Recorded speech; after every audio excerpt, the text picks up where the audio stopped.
Hey everyone, आज से हम चालू करने वाले हैं एक एआई चैट एप्लीकेशन बनाएंगे। हम लोग पार्ट वाइज डिवाइड कर रखे हैं। तो आज बेसिक स्ट्रक्चर सीखने वाले हैं, हम लोग कैसे क्या बनाएंगे। तो सबसे पहले हम लोग चलते हैं स्क्रीन की तरफ, कैसे क्या बनेगा। तो हम लोग आ चुके हैं अपनी स्क्रीन पे। कैसे हमारा एआई का फ्लो रहता है, जो एआई चैट एप्लीकेशन होगी जो हम बनाने वाले हैं, वो कैसे फ्लो रहेगा उसका। तो हम लोग सबसे पहले देखते हैं फ्लो क्या रहता है। तो चलिए देखते हैं। मैंने ये बना रखा पहले से। तो यहाँ देखिए, अब यहाँ पे देख रहे होंगे यूज़र होगा। अब सबसे पहले बात करते हैं यूज़र यहाँ पे क्या करता है। जो भी प्रॉम्प्ट लिखता है, अपना सवाल पूछता है। तो जैसे कि ये यूज़र है, फिर ये हाय भेजेगा आपके सर्वर पे। ठीक है, तो ये सर्वर है। सर्वर क्या करता है, ये सर्वर फॉरवर्ड कर देता है जिस भी एलएलएम के साथ आपने कनेक्ट कर रखा है ना, अपने सर्वर को, मतलब जिस एलएलएम। तो जैसे मैंने एक एलएलएम यूज़ किया मिस्ट्रल एआई, उससे मैंने कनेक्ट कर रखा अपने ये सर्वर को। तो सर्वर क्या करता है, उसको फॉरवर्ड कर देता है मेरा मैसेज। ठीक है, ये मैसेज चला गया। अब इस मैसेज का जो भी रिस्पॉन्स होगा वो ये एआई देता है। तो वो सर्वर के पास आता है, डायरेक्ट यूज़र के पास नहीं जाता।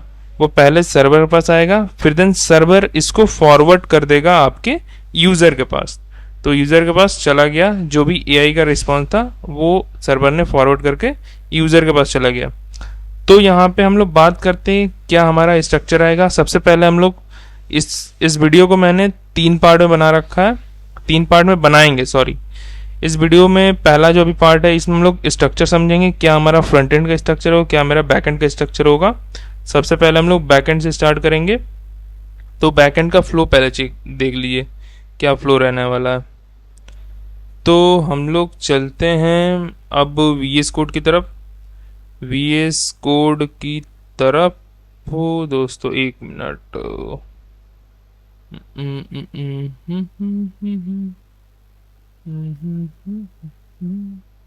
वीएस कोड, एक मिनट दोस्तों। वीएस कोड, यहाँ पे हमने वीएस कोड ओपन कर दिया। चलिए वीएस कोड पे चलते हैं। अब यहाँ पे क्या करना है, आपको एक नया फोल्डर क्रिएट करना है। ठीक है, तो एक नया फोल्डर हम लोग क्रिएट करते हैं। चलिए, फोल्डर डेस्कटॉप के अंदर एक नया फोल्डर यहीं बना लीजिए। ठीक है, जैसे अब हम लोग बनाने वाले चैट एप्लीकेशन ना, चैट एआई। ठीक है, तो ये हमने बनाया यहाँ पे। अब हम लोग सबसे पहले स्टार्ट करेंगे बैकएंड का कोड, बैकएंड से लिखना चालू करेंगे। आज हम लोग बेसिक समझ लेते क्या स्ट्रक्चर होता है। कल से हम लोग प्रॉपर कोड लिखेंगे बैकएंड का, एंड देन नेक्स्ट जो होगा तीसरा, वो उसमें फ्रंट एंड इंटीग्रेट करेंगे। तो सबसे पहले चलते हैं, अपना टर्मिनल ओपन कर लीजिए। देखो, बैकएंड लिखने के लिए हम लोग यहाँ पे नोड को इनिशलाइज करते हैं। तो नोड को इनिशलाइज करने के npm init -y का यूज़ करिए। तो आपका एक पैकेज है, ये जो पैकेज है इसके अंदर आपका क्या होगा, आपका जो प्रोजेक्ट बना रहे हैं उसका पूरा डिटेल और जितनी डिपेंडेंसी, जितना भी आपने पैकेज इंपोर्ट किया, वो सारा डिटेल यहीं रहता है। और यहाँ पे एक और चीज़ काम करेगा, यहाँ पे टाइप कॉमन जेएस की जगह आप क्या कर लीजिएगा, ES मॉड्यूल का यूज़ करिएगा। इससे क्या होता है, हम लोग मॉड्यूल से आप इंपोर्ट एक्सपोर्ट यूज़ कर सकते हो, नहीं तो कॉमन जैसे आप रिक्वायर्ड का यूज़ करोगे, रिक्वायर करोगे हर एक जगह। ठीक है, तो ये आपने चेंज कर लिया। और उसके अलावा हमें अब यहाँ पे आप नोट से तो आप बना सकते हो अपना सर्वर, लेकिन दिक्कत क्या हो, काफ़ी ज़्यादा कॉम्प्लेक्स हो जाता है। उस चीज़ को आसान करने के लिए हम लोग यहाँ पे एक्सप्रेस का यूज़ करते हैं। तो एक्सप्रेस को इंस्टॉल करते हैं। एक्सप्रेस तो ये थोड़ा सा टाइम लेगा सेटअप। ओ सॉरी, वाईफाई कनेक्ट किया ही नहीं था। 2 मिनट बस, अपने आप हो जाएगा ये, या 1 मिनट। इसको मैं, सॉरी, हो गया, डाउनलोड हो गया, पैकेज इंस्टॉल हो गया। तो अब यहाँ पे हम काम करते हैं। ठीक है, चलिए पहले आपको नॉर्मल सा एक दिखाता हूँ बना के। बस अभी स्ट्रक्चर समझेंगे अभी। सबसे पहले बात करते हैं, हम लोग यहाँ पे एक फाइल बनाते हैं, चैट AI.js। ठीक है, अब इसमें नॉर्मल आप क्या करोगे, पहले इंपोर्ट करोगे एक्सप्रेस एक्सप्रेस को कहाँ से, फ्रॉम, आपके फ्रॉम आएगा ये एक्सप्रेस से, एक्सप्रेस, ठीक है।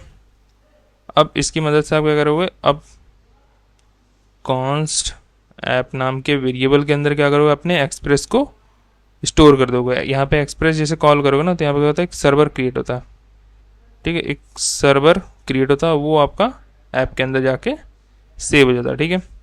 अब क्या कर सकते हो, यहाँ पे अपनी ऐप की मदद से अपने सर्वर को, आप ऐप की मदद से अपने सर्वर को स्टार्ट कर सकते हो, और इसकी मदद से आप बहुत सारी एपीआई, लेकिन एक्सप्रेस की मदद से हम लोग क्रिएट करते हैं, ठीक है। तो चलिए आपको दिखाऊं कैसे होता है।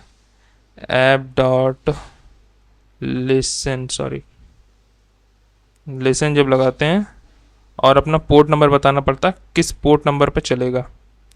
तो जैसे मैंने 3000 पोर्ट नंबर यूज़ किया, और यहाँ पे क्या होता है, एक कॉल बैक दिया जाता है। कॉल बैक के अंदर, कंसोल के अंदर आप लिखिएगा, लॉग जाएगा, server is running port number 3000, okay. Now why we get the error, this man। अब ध्यान रखिए, अब यहाँ पे हम क्या करेंगे, एक स्क्रिप्ट, अपना खुद का एक स्क्रिप्ट क्रिएट करेंगे। डेव नाम का एक मैंने स्क्रिप्ट क्रिएट किया है। अब इससे क्या होगा, npx मैं बता रहा हूँ, पहले लिख लेंगे npx nodimon chat ai dot जेस। अब देखो हम लोग npm भी लिख सकते हैं, या नोड हम लोग लिख के चालू करते हैं अपने सर्वर को, लेकिन npx इसलिए रखते हैं, npx nodimon की, तो जब भी आपका कुछ भी आप चेंज करो तो क्या हो, अपना सर्वर जो हो अपने आप स्टार्ट हो जाए। अब यहाँ पे इतना लंबा लिखने की जरूरत ना पड़े, तो इसलिए हम लोग डेव नाम का एक स्क्रिप्ट क्रिएट कर देते हैं। तो चलिए चलते हैं अपने, एक बार सर्वर को स्टार्ट कर देखते हैं स्टार्ट हुआ कि नहीं। तो यहाँ पे लिखते हैं npm रन डेव, लिखेंगे, क्या सर्वर स्टार्ट हो गया हमारा? हाँ, तो हमारा देखिए यहाँ पे server is running port number 3000 start हो चुका। तो अभी तो ये स्ट्रक्चर अभी मैंने बताया, मतलब कि ये बैकएंड ऐसा हम लोग चालू करने वाले, लेकिन इतना होगा नहीं, इसमें और इंटीग्रेट करेंगे।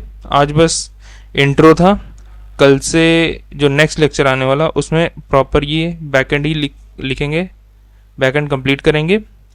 और यहाँ पे एक और आपको स्ट्रक्चर बता दूँ, अब हम लोग ऐसे लिखेंगे नहीं, यहाँ पे प्रॉपर स्ट्रक्चर फॉलो होगा। रुकिए बताता हूँ कैसे। हम लोग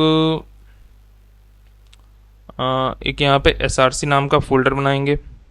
इसके अंदर क्या होगा, इसके अंदर जैसे कि हम लोग बहुत सारे मतलब कि राउट्स बनाएंगे, पहले ऑथेंटिकेशन सिस्टम, ये सब सारा होने वाला, लेकिन हम लोग सबसे पहले EI एक बार इंटीग्रेट करके चलाएंगे कैसे चल रहा है, फिर उसके बाद से प्रॉपर हम लोग बैकएंड का कोड लिखेंगे। तो कल हम लोग देखेंगे इंटीग्रेशन वाला पार्ट, कैसे हम लोग AI को इंटीग्रेट करते हैं और यूज़र कैसे बात करता है, वो हम लोग टर्मिनल में देखेंगे। आपको अगर आपको डेमो देखना है तो मैं अभी आपको डेमो दिखा सकता हूँ जो मैंने बनाया है। तो ये रहा जो मैं बना रखा हूँ, ये डेमो है। जैसे कि एक मिनट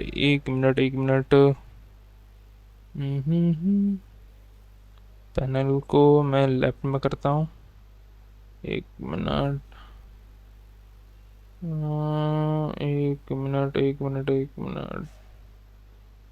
पैनल को मैं थोड़ा सा, हाँ रुके। तो जैसे कि यहाँ पर अभी मैं डेमो दिखा रहा हूँ, ये ऐसे ही बनाएंगे, कल हम लोग करने वाले हैं इसकी तरह, जैसा मैं अभी बनाया हूँ कल बनाएंगे हम लोग, और नेक्स्ट लेक्चर में प्रॉपर ऑथेंटिकेशन सारा सिस्टम हम लोग इम्प्लीमेंट करेंगे, ठीक है। तो ये एक बार देख लीजिए ये कैसे चलता है। रन डेव हमने रन किया, ठीक है, हो सकता कुछ एरर, लेकिन एरर नहीं आया, चल रहा। ये मैंने टूल्स, आप समझ सकते हो, इसको मैंने एज अ AI एजेंट बना रखा है कि तो आप बस अब ईमेल, हमने यहाँ पे एक ईमेल नाम का टूल बनाया, एक फीचर एक्शन परफॉर्म करेगा कि तो आप किसी का भी ईमेल आप डालो और क्या सब्जेक्ट है तो उसको फॉरवर्ड कर देगा। तो वो मैंने इंटीग्रेट कर रखा, तो वो भी आपको बता दूंगा। तो सबसे पहले देखिए इसका डेमो देख लीजिए। जैसे मैंने यहाँ लिखा हेलो, तो वो क्या रिस्पॉन्स, देखो, hello how can I assist you. तो और जैसे कि अब यहाँ पे पूछ सकते हैं give the best language name in programming. देखिए यहाँ पे एक और चीज़ मैंने इंटीग्रेट कर रखा, टैबली। टैबली बेसिकली क्या करता है, आपको नया जो डेटा होता है, करंट डेटा, और एक अच्छे फॉर्मेट में आपको ला के देता है।